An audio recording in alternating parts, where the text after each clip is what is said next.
এতদিন আমরা রাজনীতি করছি, বুদ্ধদেব জ্যোতিবাবু বুদ্ধদেব ভট্টাচার্য আজ পর্যন্ত ওই ধরনের নোংরা রাজনীতি আমরা কোনদিন করি নাই। और अभी तो रुको। কেন দিদিকে তোমরা চোর বলবে? কেন বলবে? না দিদি, ওরা নির্দেশ অমান্য করছে, আমি এই জন্য বলছি, বলবো। অন্য করে আমি সাসপেন্ড করতে বলবো স্পিকারকে। কেন বলবে দিদিকে চোর? কেন বলবে তোমরা? কেন আমাকে বলবে তোমরা? কাণ্ড।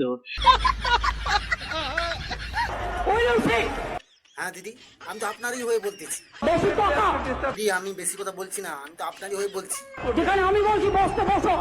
আচ্ছা, দিদি রেগে যাচ্ছেন কেন? আমি তো আপনারই সাপোর্ট করছি, আপনি পাচ্ছেন না তাই। আমি একাই এক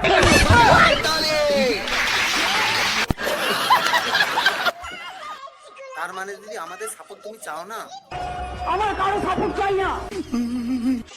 ও আচ্ছা তাই, তাহলে দিদি আপনি কাদের গোলা? একাই বলবেন সব? এটা মানুষের গলা, মাথায় রেখো মানুষের ভয়। क्या बात कर रहे हैं यार?